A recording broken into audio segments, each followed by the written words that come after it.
We move to South America now, where in Brazil, supporters of former President Jair Bolsonaro rallied in Sao Paulo, backing him just weeks after the Supreme Court voted to put him on trial. Bolsonaro is accused of conspiring to overturn the 2022 election results, which he lost to President Lula da Silva. If convicted, he could face a lengthy prison sentence. The gathering on Paulista Avenue comes after a smaller than expected turnout at a previous event in Rio de Janeiro. Bolsonaro, who called on his supporters to join the protest, said the formal purpose of the rally was to demand amnesty for those convicted in the January the 8th attacks on 2023 on Brazil's government buildings. That violent episode Supreme Court Palace, who just days after Lula's inauguration.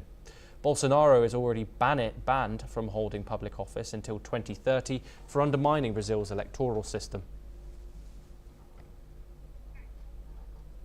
In the Indo-Pacific, for the first time in 6 years, North Korea has hosted the Pyongyang International Marathon, bringing together around 200 foreign runners in a rare glimpse of life inside the reclusive nation. The event, which began in 1981, returned after a pandemic-induced pause and is held annually in April to mark the birth of North Korea's founding leader, Kim Il-sung. The marathon route showcased key landmarks across the capital, including the Arch of Triumph and the Marai Future Scientist Street. Participants had to enter the country through organised tours, mainly offered by Koryo Tours, with packages priced at over €2,000. Spectators filled the Kim Il-sung Stadium, waving gold flags and cheering on runners, while local athlete Pak Kum support helped him push through fatigue. No official race results have been released. This marks one of the few instances of international tourism allowed since Pyongyang started easing COVID-19 restrictions last year. Asian markets posted steep losses, ranging from Japan's Nikkei 225 dropping by Australia's ASX 200, which dipped by 6% once again, and Hong Kong's Hang Seng down 9.8%, as well as the US market expecting its worst fallout in nearly 40 years, registering further concerns that Trump tariffs could lead to higher prices, weaker demand and potential global recession. Indian markets also see a bloodbath, with Nifty Sensex down at 4%, with small handicaps and mid-caps crumbling. In Hong Kong, hangs hit by more than 9% as Chinese tech giants saw significant losses, with Alibaba down over 14% and Tencent losing more than 10%. In Japan, Renesas Electronics led the way with a sharp drop of 14.10% as of 12:50 p.m. Singapore time. Other significant losses were seen in SoftBank Group, which fell 10.14%, and Advantest Corp, which pared its losses to 7.91%. The widespread sell-off reflects mounting concerns about the global economic outlook.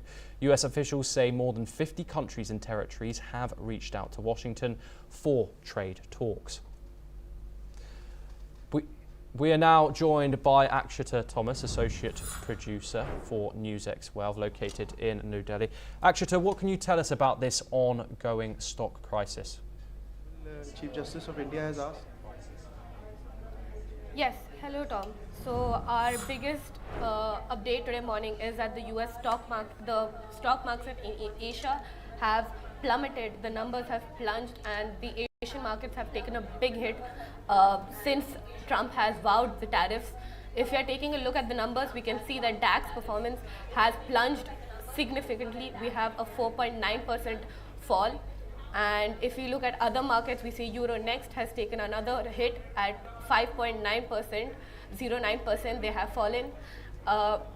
We look at NASDAQ index, they've hit 5.82%, they have fallen. And we can see that Dow Jones has fallen another 5.50%, and S&P index has also taken a hit with 5.97%. and we follow up with FTSE, which has hit 4.95%. Moving on to Shanghai Composite, we have seen a 6.94% fall, followed by CSI, which has hit another 6.59. So since Trump has been defiant on the sticking to the tariffs, we have seen Asian markets take the biggest hit, and we've seen Asian markets fall, and the US market has had a sell-off of almost 6.3 trillion in their markets shares today. We are following up as European markets are to open soon. We are yet to see more numbers fall. Yes. Let's see what we're to expect. Akshita, I just want to bring some breaking news in. Trading has started on the London Stock Exchange just a few moments ago, and the FTSE 100 index has opened down 2.4%. So that is European markets now opening as well, and there seems to be a pattern emerging here. Trading has started at 8 o'clock this morning GMT, and the FTSE has opened down in its worst day since the COVID pandemic hit in early 2020. Banking shares saw some of its biggest losses on Friday, and obviously ongoing in Asia, seeing their biggest falls already in Asia today. Akshita, what can you tell me more about this if you are still with us?